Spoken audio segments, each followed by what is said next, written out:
El doctor José Ángel Córdoba Villalobos, un gran amigo, un médico de altísimo reconocimiento y sobre todo un excelente ser humano que tengo el privilegio y el gusto de conocer personalmente a él y a su familia, por eso lo puedo decir.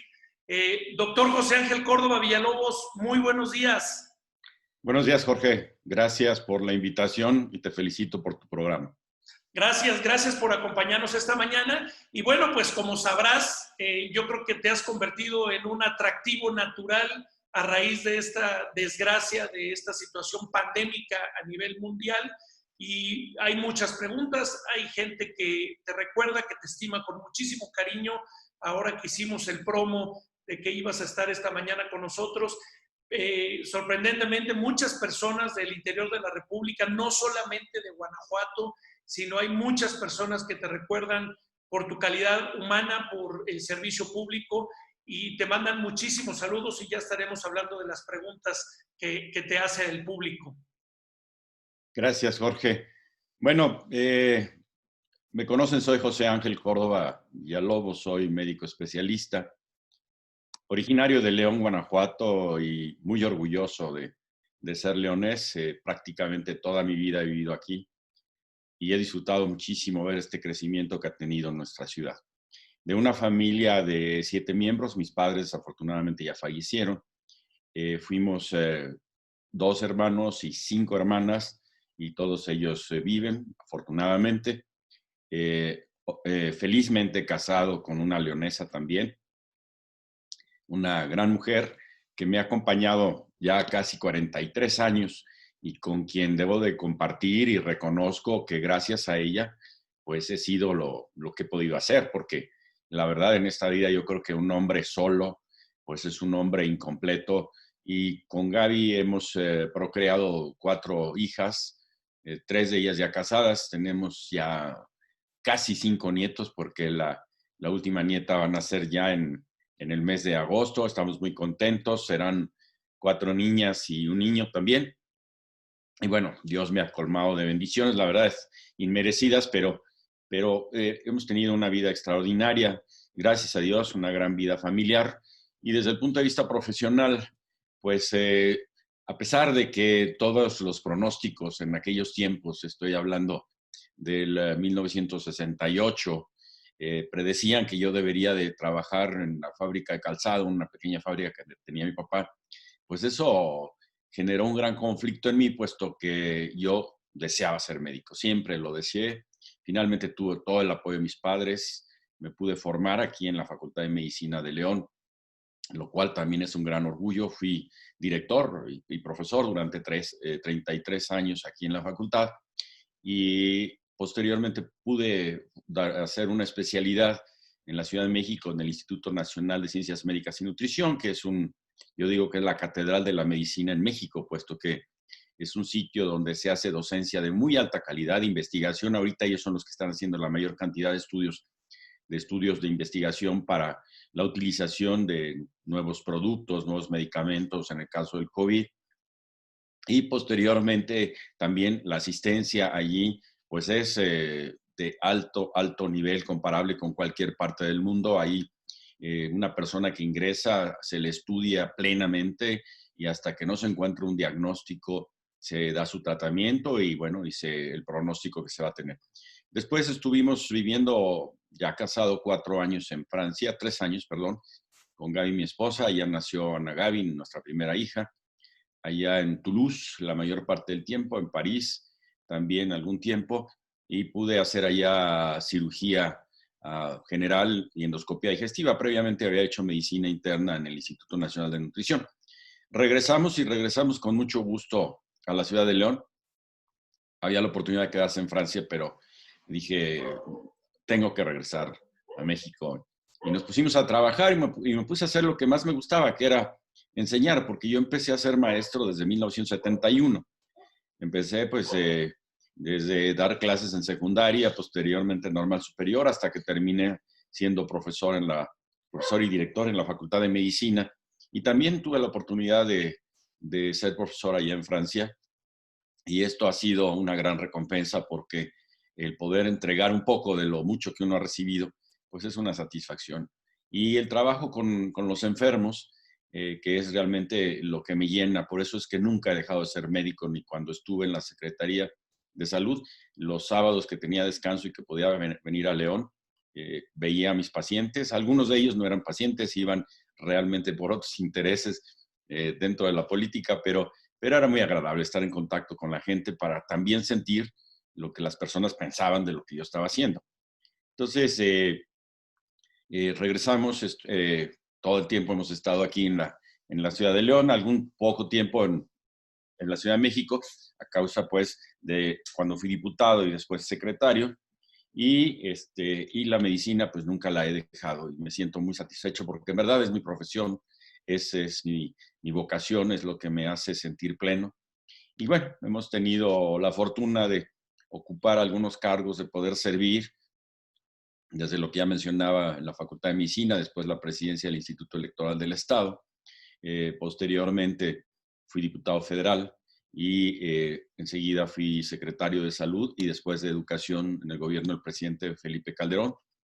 En todos los casos y en todos los lugares he buscado siempre el dar lo máximo de mí, el tratar de seguir siendo la misma persona, porque los cargos son temporales y uno debe de recordar que está uno puesto ahí para servir, no para servirse, pues, está uno puesto ahí para ayudar a las personas. Entonces, hemos tenido realmente una vida llena de satisfactores, llena pues de momentos gratos. Por supuesto, ha habido momentos difíciles y sin duda, quizás el desafío más grande, el momento más difícil que viví fue cuando fue lo de la influenza. Muy bien, José Ángel, muy bien, doctor José Ángel Córdoba. Ahí comentas dos cosas importantes dentro de esto que nos narras de tu vida personal. En la primera es el comentario que dices, decido regresar a México pudiéndome haber quedado en Francia, y no te arrepientes de haber regresado a México, no te gustaría, después de lo que has vivido, para tus hijas, para ti como persona, como ser humano, como médico, como esposo, ¿no te arrepientes de haber regresado a México?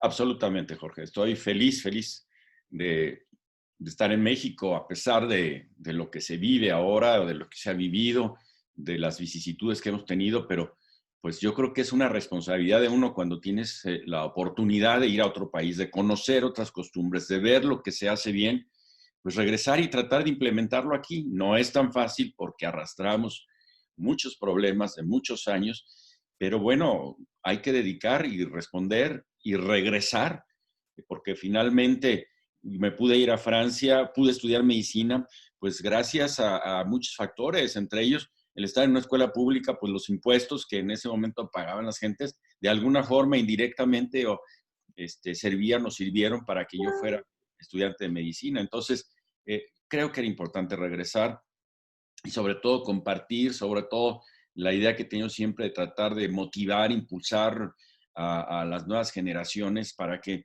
primero sean honestos, sean rectos, hablen con la verdad y sean entregados al trabajo. Que México sí puede ser mejor, mucho mejor. Yo viví muchos desafíos en Francia no contra, sino a la par con otros compañeros de otros países, y entonces decía, pero pues como mexicano voy a demostrar que soy mejor, y lo pude hacer. O sea, no tenemos realmente nosotros ninguna deficiencia ni genética, ni mental, ni estructural que nos haga inferiores a nadie de ningún otro país del mundo. Pero eso hay que creérselo. Y entonces hay que trabajar para eso y hay que trabajar todos los días para ganar confianza. Y hay que demostrarlo y hay que ir quitándose todos esos vicios que se han ido arraigando. Porque sí, por el trabajo personal puede uno crecer y satisfacerse y vivir aceptable y decentemente. La única limitación que uno tiene a veces es la falta de interés, la falta de esfuerzo, la falta de deseo de poder ir creciendo y hacer creciendo a tu ciudad, y queremos ganar las cosas muy fácilmente y eso es imposible. Y la otra parte, comentabas también del valor y el gusto de servir y no servirse. Hemos visto pasar, doctor, muchísimos presidentes y ahora expresidentes, muchos funcionarios públicos en el ámbito federal, estatal y municipal, que de pronto terminan su cargo y desaparecen y nunca más volvemos a saber de ellos. y a veces nos preguntamos, oye, ¿y de qué viven hoy día? Y yo al menos no sé de algún escándalo o alguna situación del doctor José Ángel Córdoba, ni como funcionario ni como exfuncionario. ¿De qué vive hoy el doctor José Ángel Córdoba, exsecretario federal? Pues de mi trabajo, de todos los días. O sea, yo estoy en la consulta, también escribo unos libros, doy algunas asesorías. Por supuesto que trabajo nunca falta cuando uno quiere trabajar, pero lo más importante es mi trabajo de consultor, es mi trabajo con mis pacientes y pues lo poquito o lo que puede haber, pues eso nos ha permitido ya solventar lo que representa la formación de nuestras hijas, que todas son profesionales y tienen posgrado, y vivir decorosamente mi esposa y yo. Qué bien, doctor. Te agradezco que nos hayas permitido conocer un poquito del ser humano, porque ahora vamos a entrar a ese reto y a ese contingencia que te enfrentaste y se enfrentó el presidente Calderón y tú siendo secretario de salud. Se dice fácil, pero ya pasaron 11 años.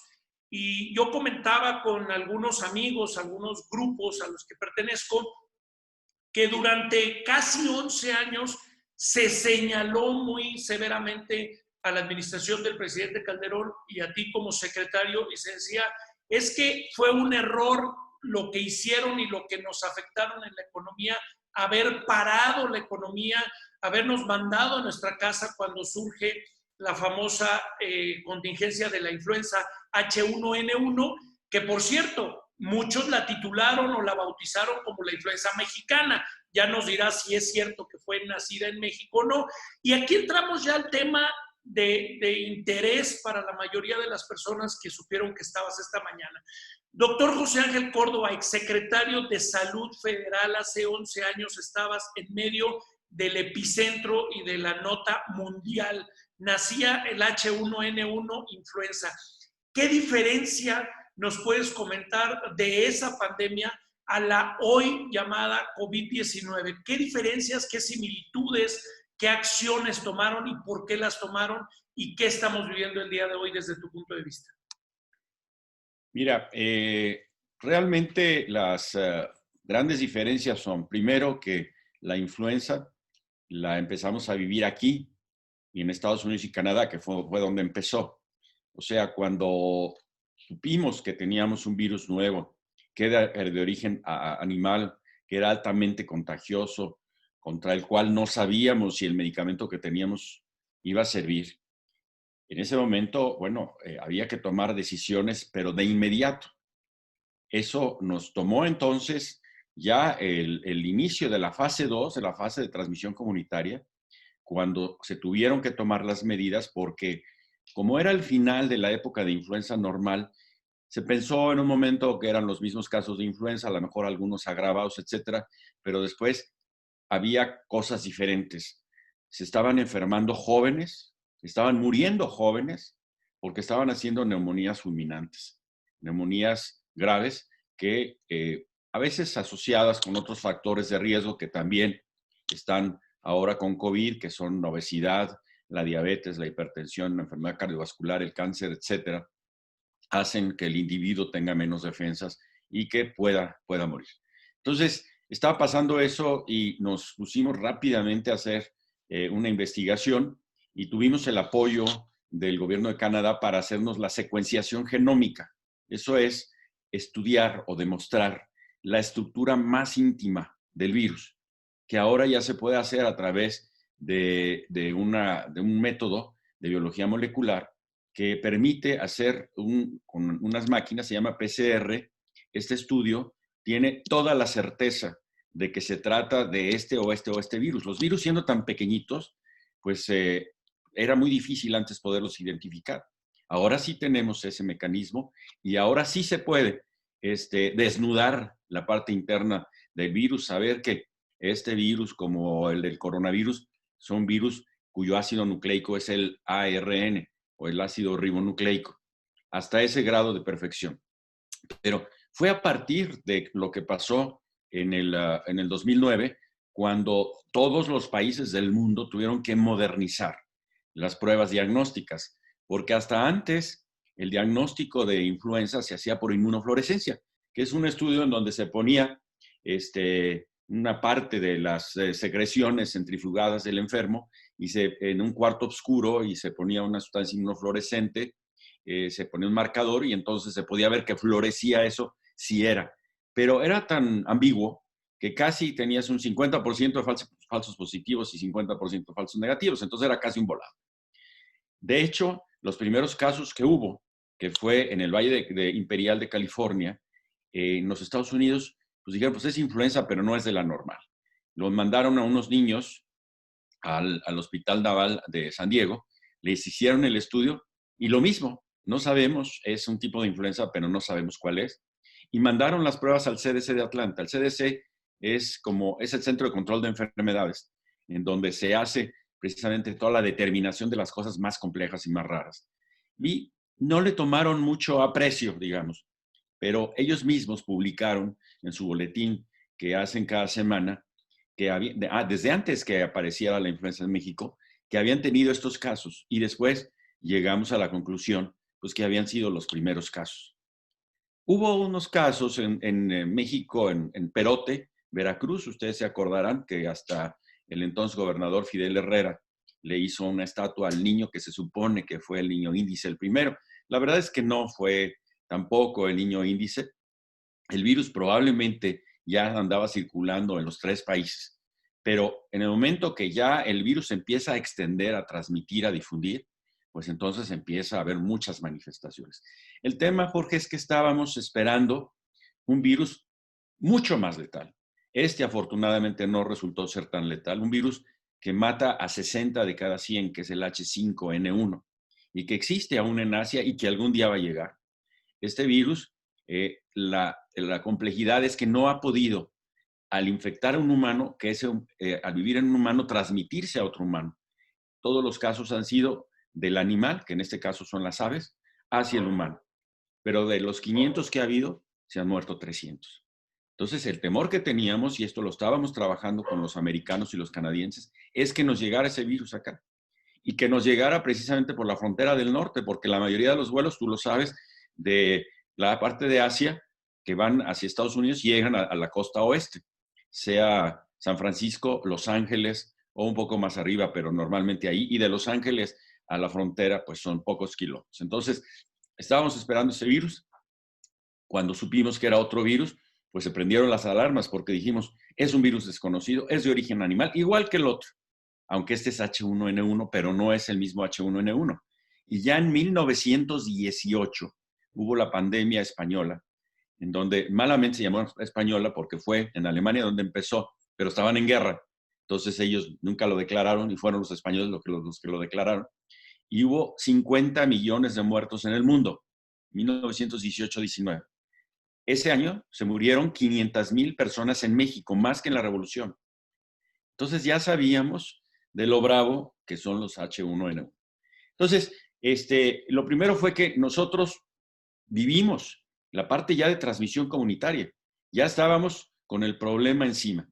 Con el COVID, el problema empezó a 15,000 kilómetros de México, 2 meses y medio antes. Podrían ser hasta 3 meses porque muchos se refieren a que ya había casos desde principios de diciembre en Wuhan, en China, y nada más que eso nunca se declaró hasta que ya no les quedó de otra, hasta que el doctor Lin fue el que habló un oftalmólogo que finalmente lo iban a meter a la cárcel y falleció de coronavirus. Entonces, hasta entonces se supo, pero por lo menos 2 meses antes ya sabíamos lo que estaba pasando y había suficiente tiempo para poder irnos preparando. Entonces, esas son 2 diferencias. Una, los casos que íbamos a tener ahora eran importados y entonces es mucho más fácil pescar, perdón, por decirlo así, a la gente que llegara de otro país, simplemente viendo de dónde viene usted y si habían estado en China o después más las personas que venían de Europa y seguir a todos sus contactos y hacer las cuarentenas. Cuando nosotros lo vivimos, no teníamos tiempo para eso. Ya había que actuar de inmediato. La otra gran diferencia, afortunadamente, y te lo digo yo como clínico porque cuando vi que a lo que estábamos enfrentando un virus nuevo, pues sí te entra una gran angustia porque dentro de las enfermedades infecciosas, las más complicadas son las virales, porque en muchas ocasiones no tienes un medicamento para poder destruir los virus. Ha avanzado mucho la virología, la farmacología antivírica en los últimos años. Por ejemplo, la hepatitis C ahora se puede curar, pero todavía no podemos tener una vacuna contra VIH, por ejemplo. Entonces, son complejos porque son muy chiquitos, porque pueden cambiar. La estructura es tan pequeña que nada más le cambias 1, 2, 3 partes de la estructura y ya es otro virus diferente o ya se volvió resistente al medicamento. Entonces, ese era mi gran temor. Dije, donde no sirve el oseltamivir, entonces sí nos vamos a ver en un problema que hubiera sido quizás similar al de ahora. Pero afortunadamente funcionó el oseltamivir. Se había tenido la precaución desde el gobierno anterior de Vicente Fox, el secretario Frank compró 1.200.000 dosis que las teníamos ahí a granel, pero dijimos, pues rápidamente vamos a ver si están activas. Se vio que sí estaban activas, las convertimos en pastillas y se empezaron a repartir en todo el país, de manera que fuimos más rápido que la infección. ¿Esa fue un medicamento paliativo? ¿Ese fue un medicamento? No, curativo. Curativo. El oseltamivir. Esa fue la gran diferencia, porque empezamos a ver que se les daba a los pacientes que acudían cuando mucho 3 días después de haber iniciado los síntomas y prácticamente todos, excepto los que tenían enfermedades ya muy graves, se curaban. Entonces, esos casos como de los jóvenes que se sentían mal y que antes de tener medicamento, como si fuera una gripa, se iban a la farmacia y como antes no había control sobre los antibióticos que nosotros establecimos, pues les ponían lo más potente, se atarantaban al bicho un rato, pero 3 días después regresaban ya con insuficiencia respiratoria a los hospitales a morirse. Pero ya cuando vimos que funcionaba el oseltamivir, entonces me entró una tranquilidad que dije, ya la hicimos, porque vamos a poder defendernos de esto y lo vamos a controlar pronto. Tan fue así que a las 3 semanas de haber suspendido las clases, las volvimos a reanudar. Las clases, que es lo más complejo, porque ahí es donde hay que tener más cuidado. Entonces, y ahora no hay un medicamento. No hay un medicamento en que lo puedas dar. Todavía ayer los rusos sacaron un medicamento, bueno, que ya existe, que ya existe incluso el genérico en todo el mundo, pero que todavía no hay estudios comparativos adecuados aparentemente, pero que piensan que puede servir. Ojalá. Todavía no hay hasta ahorita un medicamento con el que digas, como fue el oseltamivir, era fácil, era tomado y eran 5 días y con eso ya te curabas. ¿Cuánto tardaron? Ok, ya se tenía el medicamento y eso fue lo que dio tranquilidad al gobierno y permitió que no hubiera nueva normalidad, sino que hubiera una normalidad porque se tenía el medicamento que atacaba al virus. ¿Cuánto tarda, doctor, en desarrollarse un medicamento para quienes no estamos involucrados en todo esto? ¿Y cuánto tardó en aquella ocasión en tener el medicamento para curar y tener la vacuna para prevenir? El primero del H1N1 y ahora ¿cuánto tiempo podríamos estar esperando que exista el medicamento y una vacuna? ¿Cuáles son los tiempos? Mira, un medicamento se produce a través de la investigación normalmente de varios miles de sustancias para una enfermedad. Se hacen pruebas, error, y la mayoría se descartan. Finalmente, de 10,000 sustancias probables, solamente uno puede funcionar. Y toma por lo menos 10 años todos los estudios que se requieren para ver las diferentes fases de investigación, primero en los animales, después en el humano, después que no hay efectos colaterales, bueno, que sea efectivo, después que no hay efectos colaterales. Entonces, la ventaja es que el oseltamivir ya lo teníamos, no hubo que experimentar porque ya estaba y se usaba en los animales, en las aves, y funcionaba. Y ese lo teníamos para H5N1. Pero dijimos, bueno, pues esto es un virus similar, vamos a utilizarlo y funcionó. Y funcionó muy bien y sobre todo no hubo ningún efecto colateral prácticamente. En algunos casos intolerancia, pero nada más. Entonces, esto fue una bendición de Dios. La verdad que hay que reconocerlo, porque además tú te tomabas el medicamento y terminando tu tratamiento tú ya no contagiabas a nadie, aunque lo hubieras tenido, en 5 días. Entonces, no había como ahora el riesgo que la persona sigue teniendo el virus y pues está contagiando y una persona puede contagiar a 1,000 gentes. Y la otra gran diferencia, perdón que te lo diga, la otra gran diferencia sobre la cual partió esto fue que empezamos a hacer pruebas de PCR a todo el mundo que tenía un cuadro sospechoso. Entonces la información era puntual. A ver, un paciente que tiene estos síntomas, se le hace la prueba. Resulta positivo, se le da el tratamiento. Y si mientras no ha llegado la prueba, se le da el tratamiento porque los síntomas son muy sugestivos. Entonces nos adelantábamos viendo la respuesta. Y ahora, pues hubo un rezago en la realización de pruebas. Y era importantísimo las pruebas, primero por la transparencia y la confianza.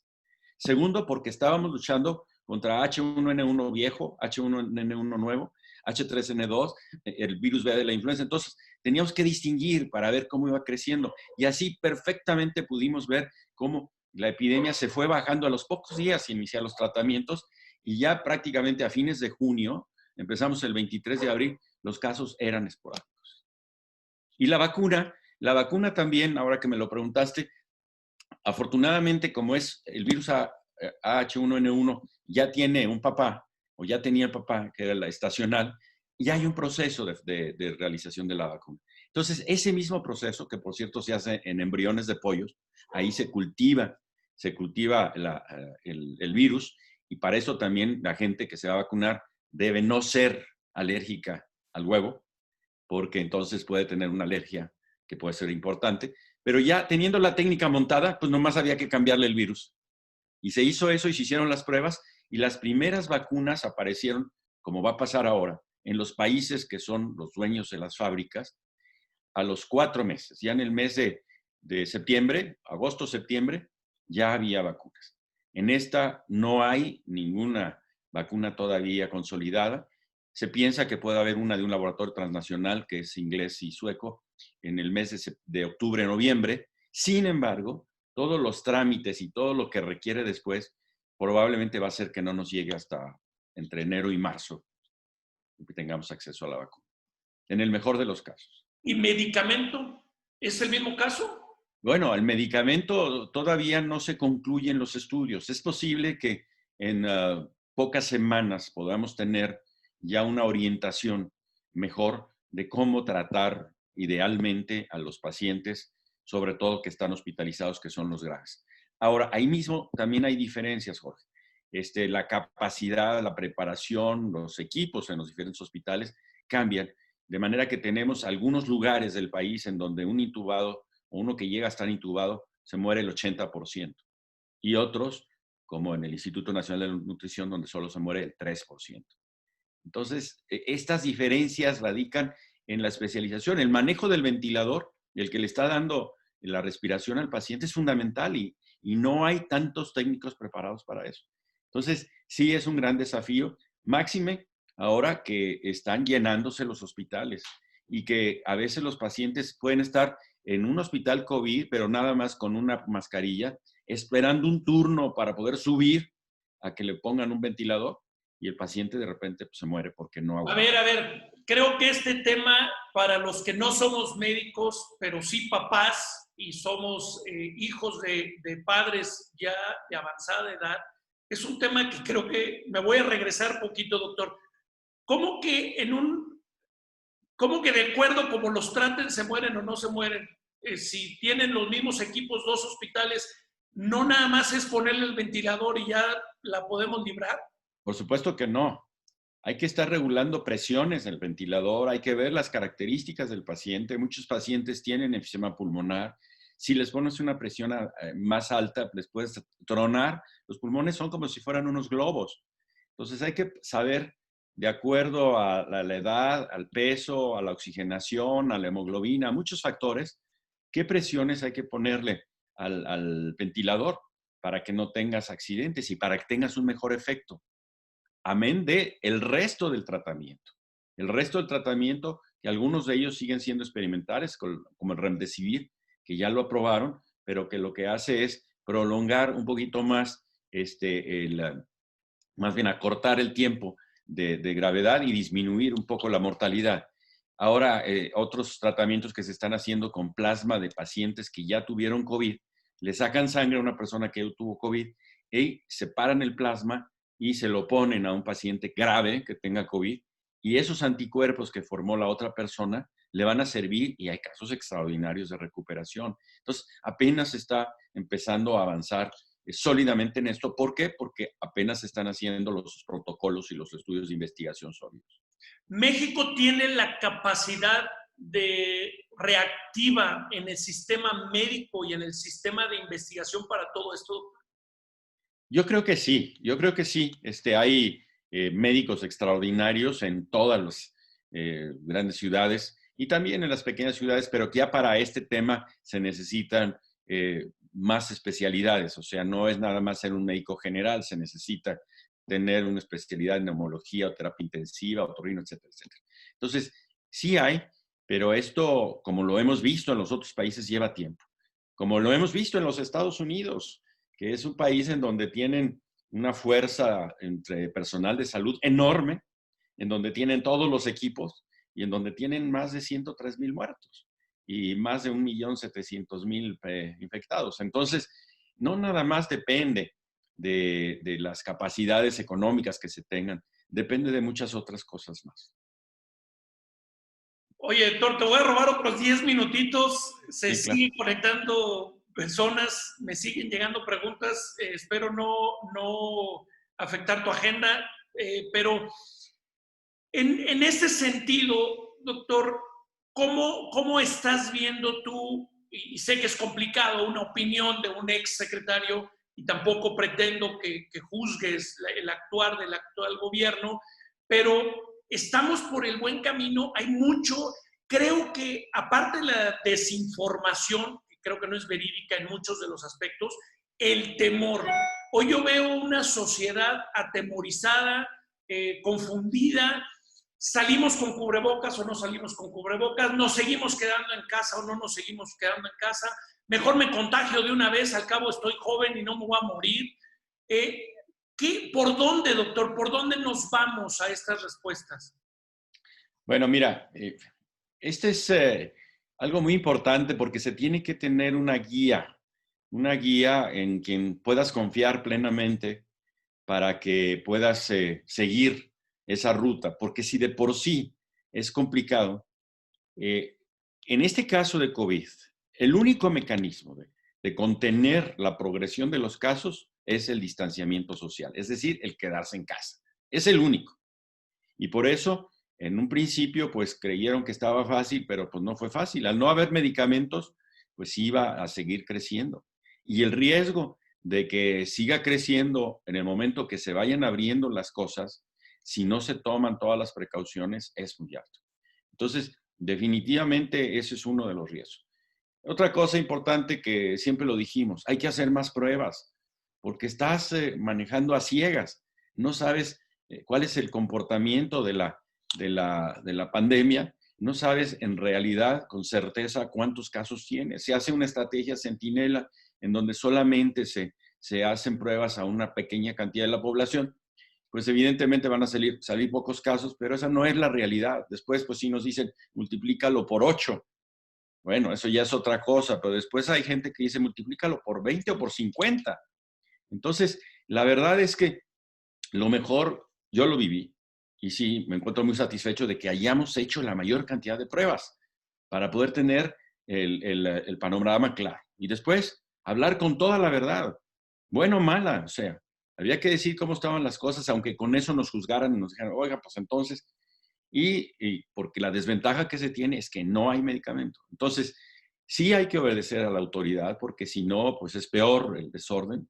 Sí hay que tratar de que cuando no se tiene una actividad esencial, mantenerse lo más posible en casa y solamente salir cuando es indispensable. Sí hay que usar el cubrebocas, aunque mucho rato también lo estuvieron pues diciendo que no y que no sirve y todavía altas autoridades no lo usan, o presidentes de varios países como desafiando a la enfermedad. Las enfermedades no se pueden desafiar así.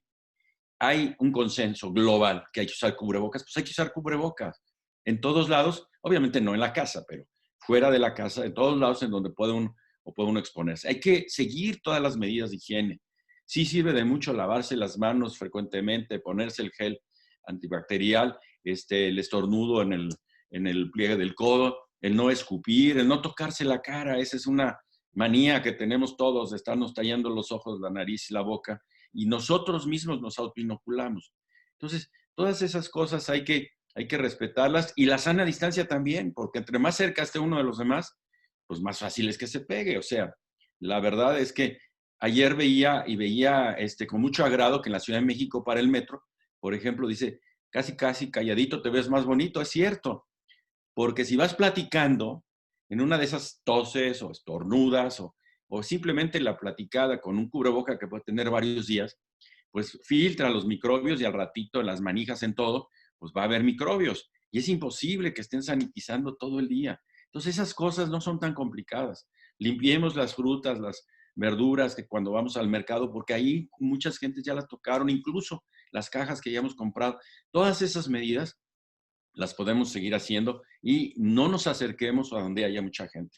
Evitemos las aglomeraciones y aguantémonos sin ir al fútbol, pues ni modo. A los que nos encanta, pues tendrá que tardarse a lo mejor hasta agosto y empecemos con aforos del 30%. Pero esas precauciones siempre serán muy válidas. Entiendo también la situación de mucha gente que vive al día y que si no sale a vender lo que tiene, pues se puede morir de hambre y dicen, a ver, ¿de qué quieren que me muera? ¿De COVID o de hambre?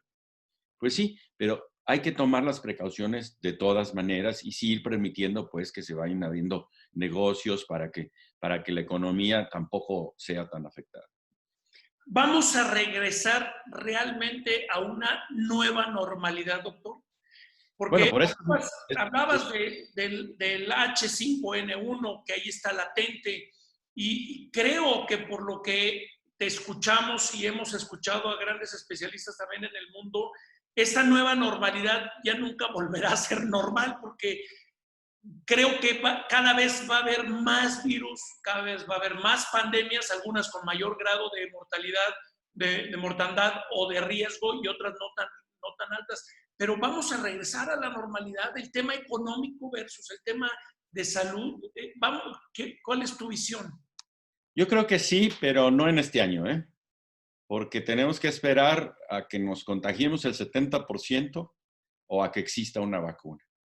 En ese momento, ya que existe una vacuna y que nos podamos vacunar los que estamos en mayor riesgo de contagiarnos, que representa el 30% de la población, habrá que comprar precisamente ese 30, 40, 50 millones de vacunas, que hay que ver también a qué precio las van a dar y si se van a poder conseguir. Y vacunar a toda esa gente no es tan fácil, y menos ahora que desaparecieron las semanas nacionales de vacunación, que era el éxito para poder lograr una vacunación amplia y de la que estamos orgullosos los mexicanos. Entonces, hasta que no tengamos eso, no podemos aspirar a tener una normalidad casi como la que vivimos antes del inicio. Mientras tanto, vayan pensando que de aquí a fin de año vamos a estar con todas estas medidas, más o menos, porque si ustedes quieren, agosto, septiembre va a bajar y podemos quizás relajarnos, pero en octubre empieza el frío y otra vez va a subir. Y ahí se empieza a confundir porque también llega el otro vecino, que es el de la influenza, a contagiar. Y entonces, si no es una, es otra, ¿verdad? Y como pasa normalmente, como ahorita también no se habla de eso, pero el dengue es el momento que está empezando a aparecer. He visto con satisfacción que las autoridades de Guanajuato ya están fumigando, que es muy importante porque pues te puede pegar las dos cosas, coronavirus y dengue, y entonces sí, ¿verdad? Entonces, hay muchas acciones de prevención que tienen que implementarse y hay mucha necesidad de que todos tengamos conciencia de cuidar nuestra salud por nosotros y por los demás. ¿México tiene capacidad de producción de medicamentos y de vacunas o no suficiente? Mira, de vacunas no. En aquel tiempo, cuando estuve en la Secretaría, se hizo un convenio con un laboratorio francés para producir la vacuna contra la influenza. Desafortunadamente, bueno, salí yo ya de la Secretaría y ya no se continuó como estaba previsto para ser nosotros autosuficientes en vacuna contra la influenza. Parece que ahora se estaba retomando, quién sabe, porque es cuestión también de recursos. No hay realmente un sitio productor como tal de vacunas, más bien lo que hacemos es etiquetarlas aquí, las compramos afuera, se etiquetan aquí porque tienen un control a través del INDRE.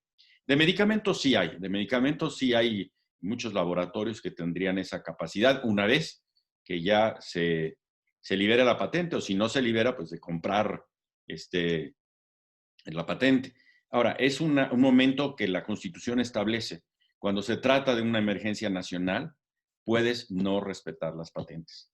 Entonces, ahí se hizo, por ejemplo, con el VIH, porque los medicamentos eran carísimos y en algunos países lo hicieron. Esto también tiene sus riesgos porque después, pues las gentes que son los dueños ya no quieren invertir en tu país porque dicen no me da certeza, ¿no? Tú sabes que tiene implicaciones económicas. Entonces, es muy complejo.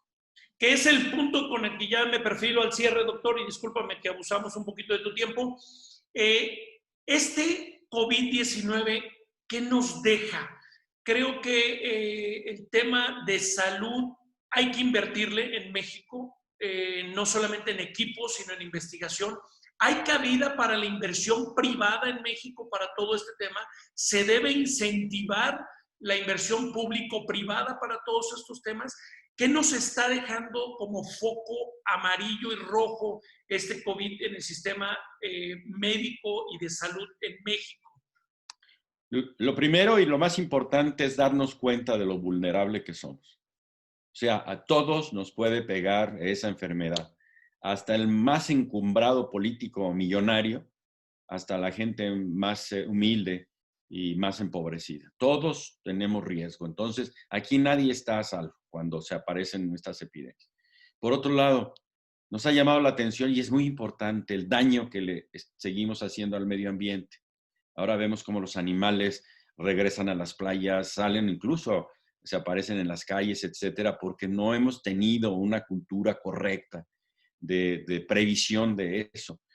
Seguimos contaminando el ambiente, etcétera, etcétera, con energías que ya no se deberían de usar y seguimos trabajando con eso. Nos deja la enseñanza de que salud no es un gasto, es una inversión, por lo que siempre hemos luchado y siempre hemos estado, y lo digo con mucha tristeza, lo pudimos mejorar en el 2009, 2010 fue cuando tuvimos mayor inversión en salud, pero hemos estado entre los países más bajos de inversión de la OCDE e incluso del mundo. En el 2003 éramos el antepenúltimo lugar de inversión en salud en Latinoamérica. Solo estaban peor Bolivia y Haití, para que se den una idea. Mejor que nosotros en cuanto a la inversión por persona estaban Costa Rica, Honduras, El Salvador, etcétera. Entonces, salud es una inversión. Si tenemos gente sana, si tenemos gente educada, si tenemos gente que tiene un desarrollo social, esa persona va a ser exitosa y va a tener las mismas oportunidades. Si los niños no desayunan, si no tienen oportunidad de curarse, pues esos niños van a crecer siempre con una deficiencia y en retraso. Y lo que decías, hay que invertir en salud, hay que tener más hospitales, hay que contratar más médicos, porque es que hacen falta médicos. Pues hay médicos, hay muchos médicos que desafortunadamente no trabajan en la carrera porque no hay trabajo, porque en la mayor parte de la contratación es con el gobierno. Ahora han sido las farmacias que están, perdón, los consultorios que están junto a farmacias, los que han contratado una gran cantidad de médicos. Se ha criticado mucho, pero finalmente tienen trabajo y están viendo pacientes. Entonces, que se formen médicos como se ha estado formando, con calidad, pero siempre con evaluación para que sigamos teniendo un nivel alto en medicina en el país, que se permita la inversión extranjera también y nacional, por supuesto, que se estimule para formar más medicamentos y hacer más investigación.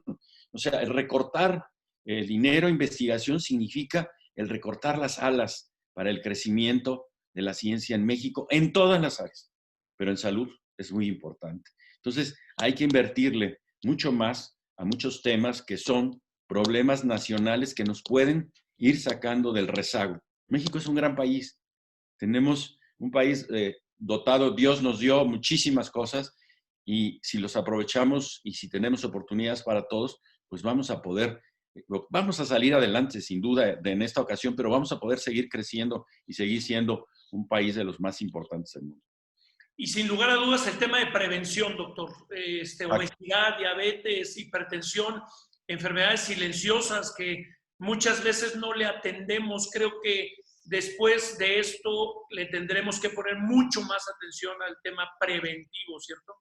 Sí, eso es lo que yo he llamado la pandemia del siglo XXI. porque las otras pandemias, la de la influenza y ahora la del coronavirus, son temporales, se van a acabar. Esta pandemia sí es una pandemia muy grave, porque vamos a vivir con ella, si no nos cuidamos, quizás todo este siglo, y además con lo lamentable que va a representar que esos años de esperanza de vida y de vida con calidad que habíamos ganado, los podemos perder, y que vamos a empezar a ver, como estamos viendo, jóvenes con muertes prematuras por infarto de miocardio, por ser hipertensos, porque son diabéticos, porque nunca se cuidaron, y por supuesto adultos o más adultos mayores con daño renal, que es una carga extraordinaria, o sea, de altos niveles en cuanto al costo y que va a ser impagable y va a pasar, desgraciadamente, ojalá y no, que muchas gentes se van a morir porque son pobres y porque no pueden pagar eso de las diálisis, etcétera. Entonces hay que pensar en todo esto, hay que pensar en sí mismo y decir, pues vamos a cuidarnos, vamos a comer bien, vamos a hacer ejercicio, vamos a descartar la chatarra, vamos a comer aceptablemente. Si tenemos poco dinero, pues comamos lo que más nos nutre y no lo que nos quita el hambre o más nos engorda. Doctor, pues, híjole, hay muchísimos temas, hay muchas preguntas, el tiempo ya se nos terminó. De verdad es un gusto y una delicia estar charlando contigo. Nos hace falta un cafecito y un poquito más relajado, pero hay una cantidad de personas conectadas muy alto. Creo que es de los que más he tenido en las entrevistas y una de las razones es ese miedo, ese temor. Y pues me gustaría que nos dejaras un mensaje para las personas que están hoy teniendo miedo y que no saben qué hacer como papás hacia los hijos o como empresarios con nuestros negocios. Abrimos la fábrica, no la abrimos, ya de una vez nos contagiamos. ¿Cuál sería tu mensaje de cierre, doctor? Primero, que tengamos fe y confianza. Sé que es difícil por todo lo que ha pasado, pero hay muchas cosas que se pueden hacer muy bien. Yo, por ejemplo, bueno, en el estado, el semáforo como se estableció me parece correcto. No hay que tratar de avanzar cuando todavía no nos toca avanzar.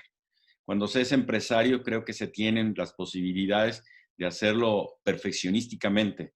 O sea, hacer las pruebas de los trabajadores para hacer un mapa de quienes están contagiados o quienes ya estuvieron para evitar que brote de repente una epidemia dentro de una fábrica que si tienes 1,000, 2,000, 5,000, pues se convierte en un caos y la tienes que cerrar. Entonces, hay que hacer las cosas con toda prudencia, bien planeadas, y hay que invertirle un poquito para poder abrir sin riesgo. Al resto de la población, que obedezcamos las instrucciones que se nos dan. Que si no tenemos que salir, que no salgamos. Por supuesto que es difícil, es complicado, porque estamos acostumbrados a otras cosas. Pero en este momento sí hay que hacer ese sacrificio para bien de todos. Hay que usar el cubreboca porque todos nos podemos infectar o infectar a otras personas. Hay que seguir las medidas de higiene. Y sobre todo, hay que tener confianza porque ya hemos salido de esta y de muchas otras epidemias de diferentes tipos, económicas o de salud, y hemos salido bien. México es un país fuerte, nos va a ir bien, pero cada quien tiene que poner lo que le toca. Excelente, doctor. Y bueno, pues finalmente a mí me preocupa mucho que los mexicanos a veces tenemos el problema del cangrejo y estamos buscando jalar al que va arriba. Y yo lamento, yo no sé qué tan activo estás en este tema. Ojalá el gobierno federal, ojalá los gobiernos de los estados tuvieran acceso a personas como tú para aprender del pasado y poder mitigar las situaciones del hoy.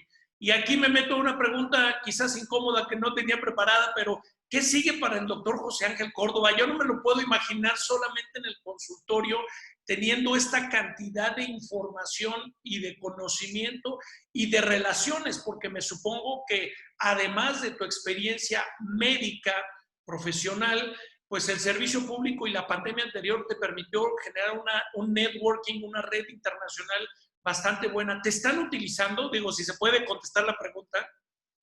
Mira, el gobernador del estado sí me invitó en alguna ocasión para comunicarme sus planes.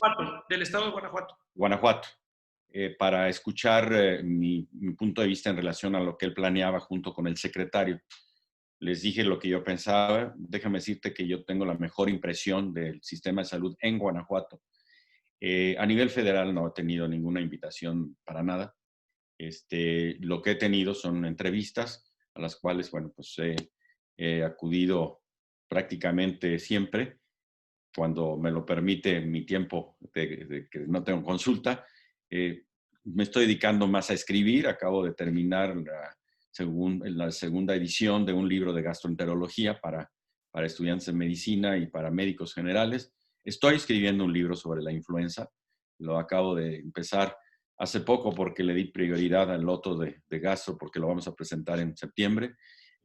Acudo cuando me invitan a dar conferencias a diferentes partes del país o a veces a otras partes del mundo. Sigo teniendo relación con las gentes de las academias. Dentro de un momento nos vamos a conectar con nuestros amigos franceses para ver qué es lo que están haciendo ellos, de 10:30 a 11:30. En fin, mi pasión es aprender más y más y más y más y tratar de ayudar cuando se pueda, de la mejor manera. No aspiro a un cargo político, no es eso ya mi objetivo. Sí quisiera aportar algo más para la democracia, ¿verdad?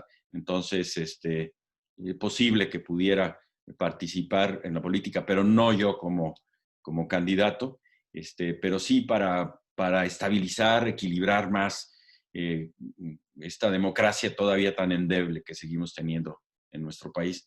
Eso es mi futuro. A lo mejor pienso demasiado, pero espero tener algunos años más de vida y me cuido y hago ejercicio diario y entonces más o menos para el modelo creo que no estoy tan mal. Pues muy bien, doctor, de verdad ha sido una delicia, un gusto tenerte. Gracias nuevamente por la confianza y permitirnos entrar en tu hogar, porque en este momento no hay de otra, Claro. y que nos hayas regalado este tiempo y sobre todo esta experiencia y estos comentarios de una manera tan simple que creo que todo el mundo lo entendió. Gracias a ti, felicidades por tu hija y felicidades a tu esposa. Muchas gracias y bueno, pues gracias a todos, gracias por continuar con nosotros y pues no olviden, hay que bañarse, hay que levantarse temprano, hay que hacer ejercicio, hay que comer bien, no hay que tener las galletitas y la botanita al lado de la computadora. Es momento de concentrarnos, de ser productivos y mandarle un mensaje a los chavos, a los hijos de productividad y competitividad. No estamos en vacaciones, no anden fodongos, eso déjenlo para el fin de semana. Señoras, píntense un poquito, arréglense, hombres, rasúrense y hagan un buen ambiente de trabajo en casa y una sana convivencia también.